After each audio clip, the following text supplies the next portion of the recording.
Cheers and welcome to Bitter Reality Brewing. Yes, we're talking about the Oxebar 8-liter kegs.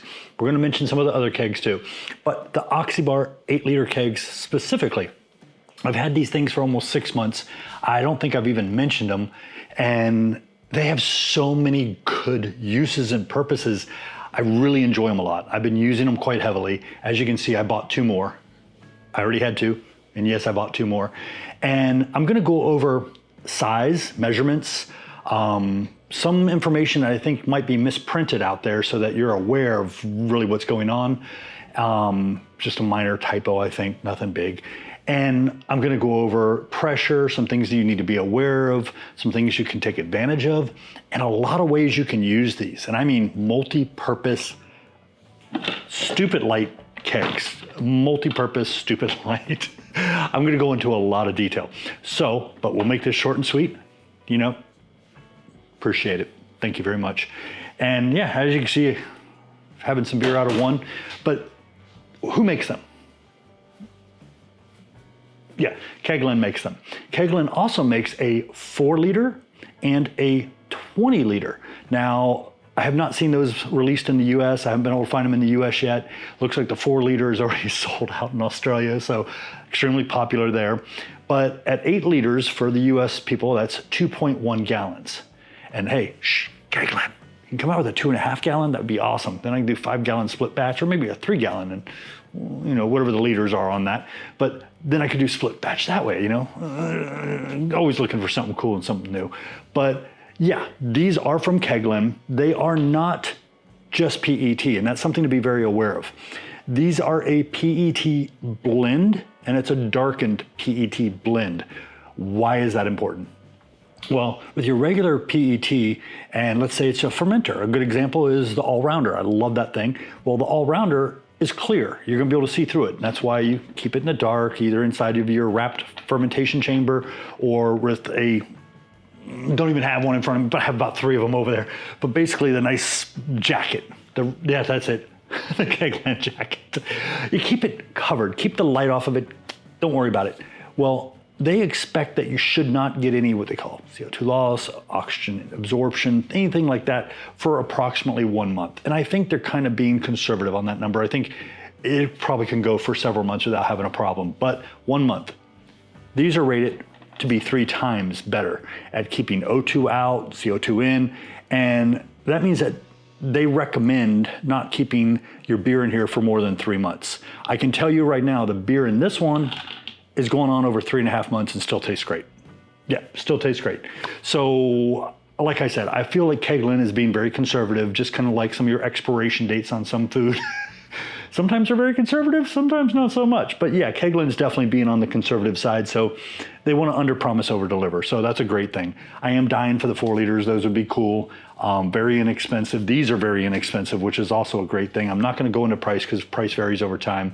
But let's go into some of the measurements and some of the PSI and things to be aware of before I show you all the cool uses these things have. And I do mean cool uses, lots of cool uses. So first of all, we're gonna just talk primarily about the 8-liter, 2.1 gallon system, okay? This thing is rated for 58 PSI.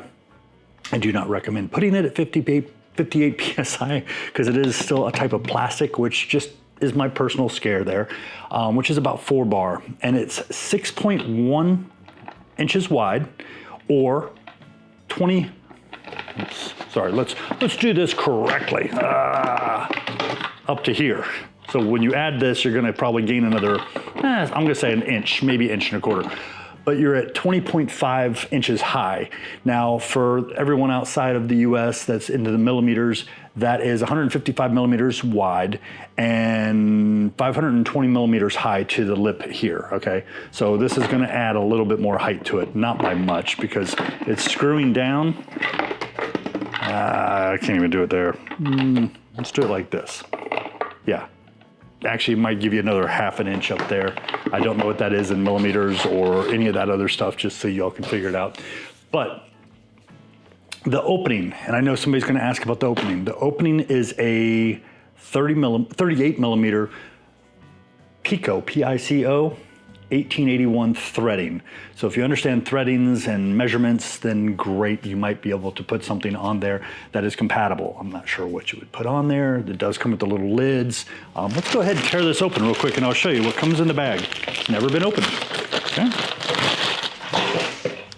And hey, it's plastic. I dropped it, it's okay.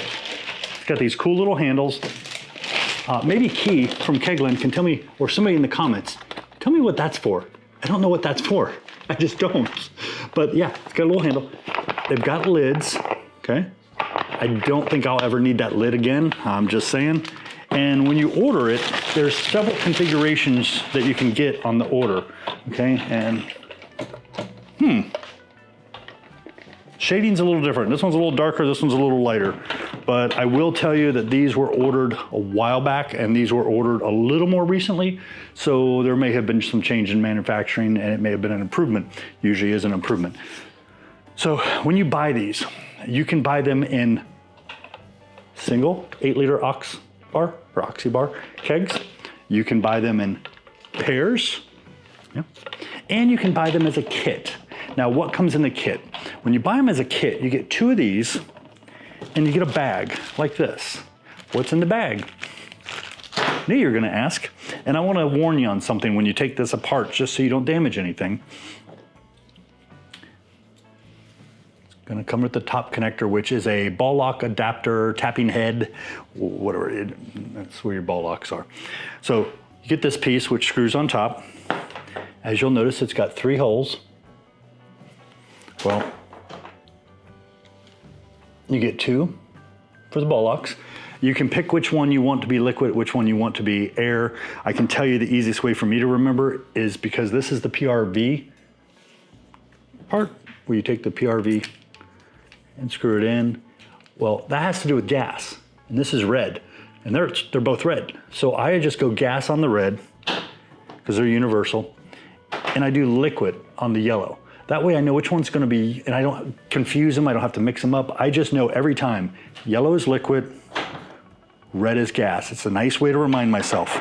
One of the cool things that I like about this too, and when it goes together, it's a little difficult, but you'll figure it out, is connecting this first, put it in, tighten it up, and then this hose comes wrapped like that with some little zip ties, okay?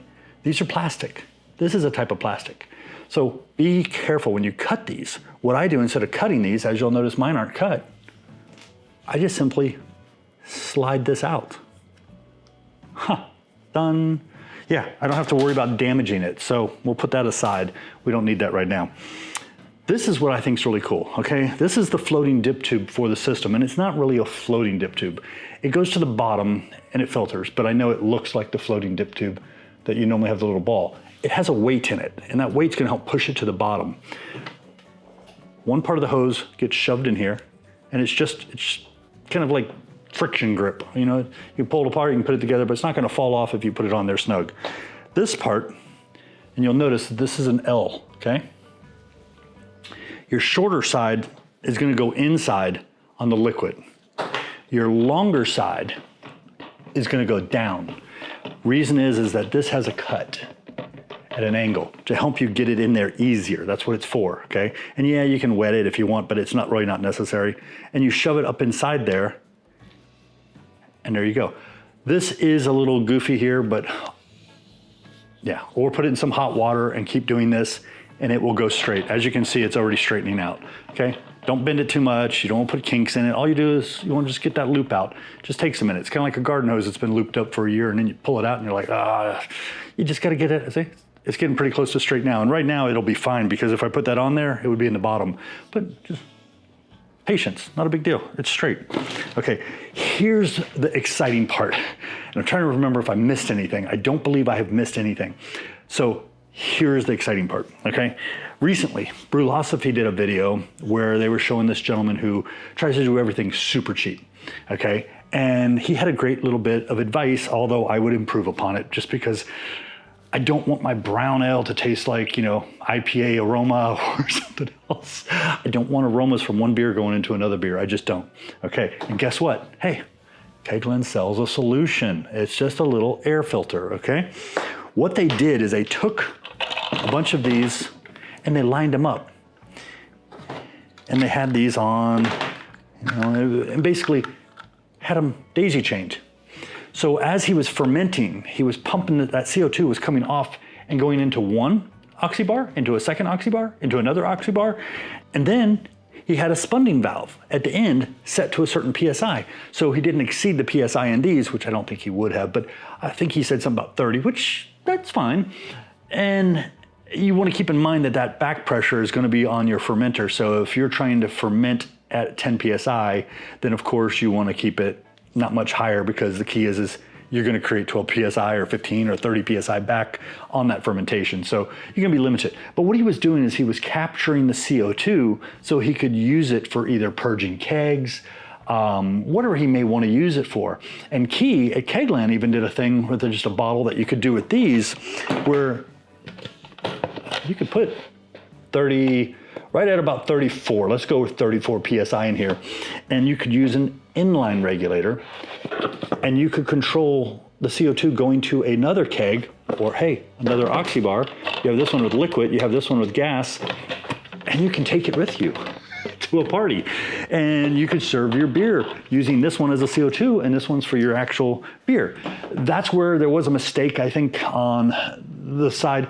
MoreBeer and Williams Brewing appear to carry these. Williams Brewing seems to have some extra goodies and extra ways of buying it, which is kind of cool. But on the kit, they mentioned that the PRV release was 50 PSI. And MoreBeer says it's 36. And KegLand says it's 35. Okay, there is a little confusion and a typo.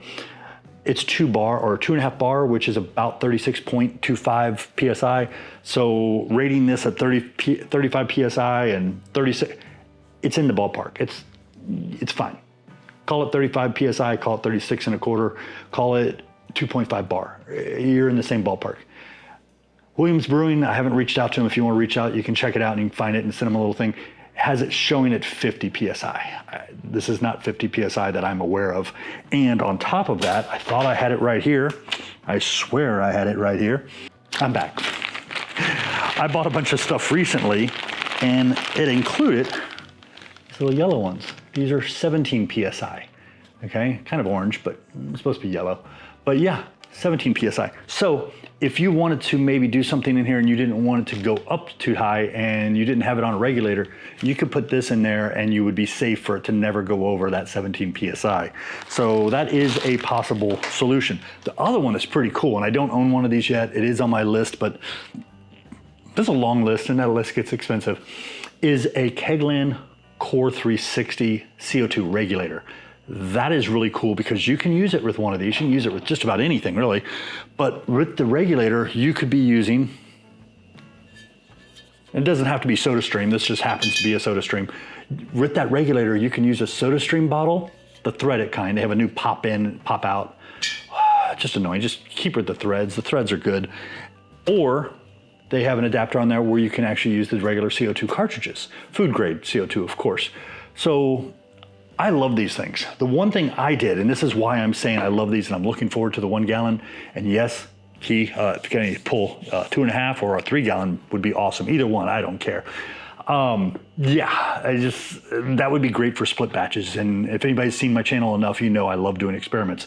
So we're gonna move this out of the way, and I'm gonna bring this one over, which has some of my grapefruit wit that I then back sweetened with even more grapefruit. And I don't think you can see it on camera, but I have a little black Sharpie mark here.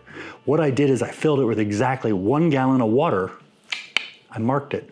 So if I wanted to, which this is what I'm getting ready to do, and that's why I'm doing this video now before I do it, I'm getting ready to take a beer that I'm going to back flavor or back sweeten slightly with flavoring, all natural flavoring. But I'm gonna put 1 gallon, 1 gallon, and 1 gallon. Why do I do 1 gallon? Because when I'm doing flavorings that I wanna test and I wanna see what they do to the beer, just like liters, if you keep your measurement the same every single time and you put the exact amount of flavoring from different flavorings, you can figure out how much you would need if it was a 5 gallon. Same thing, if it was a 4 liter and I then want to do 20 liters, well, I would know based on the 4 liter test how much flavoring to use. You might be asking, well, why don't you just fill it with 2 gallons? Yeah, if you're gonna use these for testing, for flavoring, do 1 gallon. You can mark 2 gallons, but that way if you put too much flavoring in there and you think that maybe if you went to 2 gallons it would fix it, you can add more beer and the flavoring will dilute and you go, that's the sweet spot. Now, next time you brew that beer, maybe a year or two, whatever later, and you wanna just sweeten or flavor based on what you're using, and I'm not a glycol flavoring fan, and anyway, I use a lot of the amarettis that have the sugar in them, so you got to drink them quickly, and if it's a lager, they start fermenting again. If it's an ale, you're usually safe for quite a few months. But yeah, I can repeat it and do it at the 5-gallon scale if I want it, or the 20-liter scale. So that's why these things are so exciting for me. It's not that I'm running to a party with them, which is definitely a great design because they're super light and the only thing you're carrying is the weight of the beer. And when you're talking 5 gallons, what is that? With a keg is like 54 pounds US, translate it to other weights or kilos. But at 54 pounds minus the keg, let's say that's about 14 pounds. So you're still sitting there. I don't even remember what a keg weighs anymore. I think it's less than 14 pounds, but let's just say it's about, a certain amount per gallon. These aren't that heavy. This is great. This is perfect. But for me, I don't carry kegs around town. I just like experimenting. And for me, this is a great way of experimenting. So I know I'm kind of beating a dead horse on the experimenting part, but this is great. Now, if you decide to do that CO2 capture thing, get yourself one of the inline filters and put it up at least at the front where the CO2 is coming off the fermentation, so you don't end up with something like maybe a Belgian wit and it kind of smells like a oatmeal stout. That just bothers me a lot. This would be the nice little increased improvement, should we say. But yeah, these things are awesome. They're inexpensive. I will tell you it's about 20 bucks. I'm not gonna, don't quote me on pricing, about 20 bucks for 2 of these. I think it's a little bit more for the kit. The kit itself is about 20 bucks. But like I said, MoreBeer sells them and Williams Brewing. Williams Brewing does have, I believe, the kit where you get 2 and 1 because I had ordered one like that. And then all I did is ordered a second one of these so I could utilize both because I don't want to spare. I want them all in production. Plus these take up a little less space. As I mentioned, 6.1 or 155 millimeters. They're a little skinnier than a regular keg, so you can get a few more into your kegerator. If your kegerator doesn't normally hold, enough, you can put them in smaller batches. If you're a small batch brewer who's trying to get into kegging and you're doing 2, 3, 4 gallon batches, I mean, if you're doing 4 gallon, you could split them, have 2, and you could even do something to one of them that's different than the other one, maybe dry hop it different, I don't know. But just the experimentation and ease of experimentation for me, I mean, this is so much cheaper than a 1 gallon metal corny keg. Those are very expensive. This is cheap and it lasts about 2 years before you need to retest it for pressure. And yeah, I've got all-rounders going on probably 2 years past their date. And yes, I need to pressure test them. But hey, don't forget, like, subscribe, keep sharing. I appreciate it. Cheers.